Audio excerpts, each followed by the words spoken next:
Hola chicos, buenas tardes.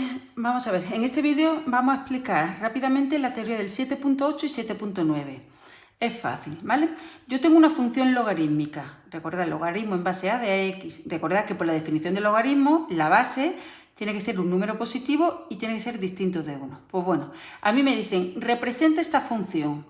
Esta función puede tener dos formas, o esta o esa. ¿Vale? ¿De qué depende si es de esta forma o de esta forma? Depende del valor de la base. Si la base es mayor que 1, tiene esta forma, y si la base es un número que está entre 0 y 1, tiene esa forma. Entonces, he empezado a hacer yo un ejemplo. Si a mí me dicen que represente la función f de x, que es el logaritmo en base 2 de x, ¿qué es lo que hago? Le doy valores, por ejemplo, el 1, el 2, el 4.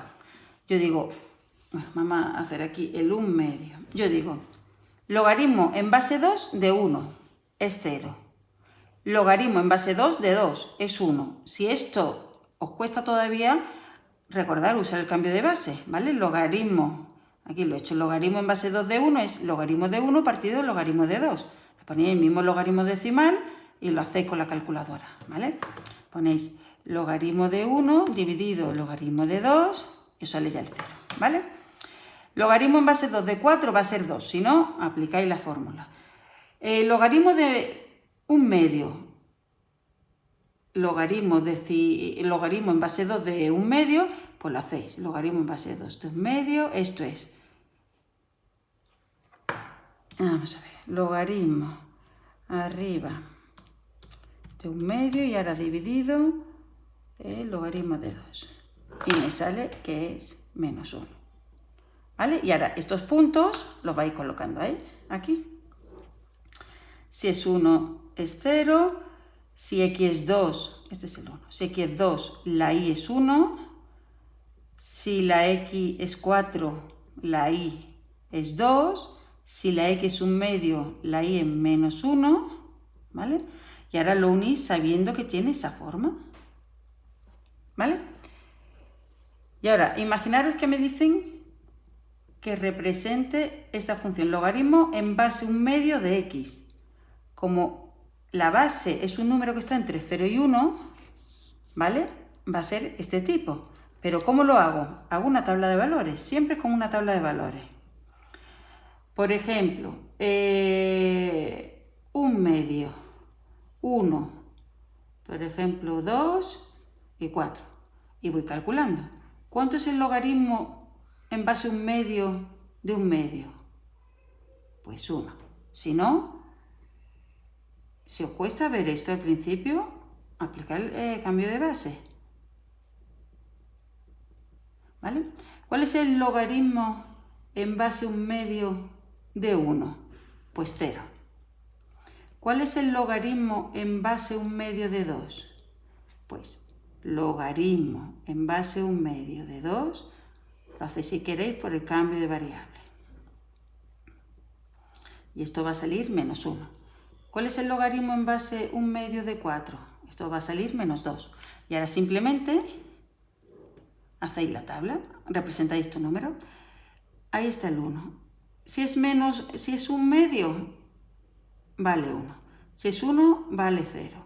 Si es 2, la función es menos 1. Y si es 4, la función es menos 2. Y lo unís sabiendo la forma que tiene. ¿Vale? Esta es la teoría del 7.8. Y la del 7.9 simplemente os dicen las características, que la voy a ir leyendo, ¿vale? Viendo la gráfica. Os dice, la función f corta al eje x en el punto 0,1. Tanto ahí como ahí, este es el punto 0,1. Es decir, si la x es 0, si la x es 1, la y es 0, ¿vale? Segunda propiedad. F, la función no corta el eje y, es decir, nunca corta a este eje. Esto se va acercando, pero nunca lo llega a rozar. Igual que aquí, se va acercando, pero nunca lo llega a rozar. Siguiente propiedad. El dominio es desde el 0 al más infinito. Desde el 0 al más infinito, con el 0 abierto, ¿vale? El dominio es desde el 0 al más infinito, el 0 abierto, igual que aquí. La imagen es todo R. La imagen, si os acordáis, era en intervalos del eje y es todo R, desde el menos infinito al más infinito. porque esto va subiendo, poco a poco, pero va subiendo. Si a es mayor que 1, la función es creciente, y si a está entre 0 y 1, la función es decreciente. Si a es mayor que 1, la función es cóncava hacia abajo, y si a está entre 0 y 1, esta función es cóncava hacia arriba. No está acotada superiormente ni inferiormente, porque esto continúa y esto continúa para abajo. No tiene ni máximo ni mínimo, ni relativo ni absolutos, ¿vale? No hace ninguna montañita y además los máximos y los mínimos absolutos no hay, además porque no está acotada. No es una función par ni impar, y sí es una función continua, ¿vale? Esto que he dicho en voz alta es el 7.9, lo va escribiendo ahí paso a paso. Pues ya está.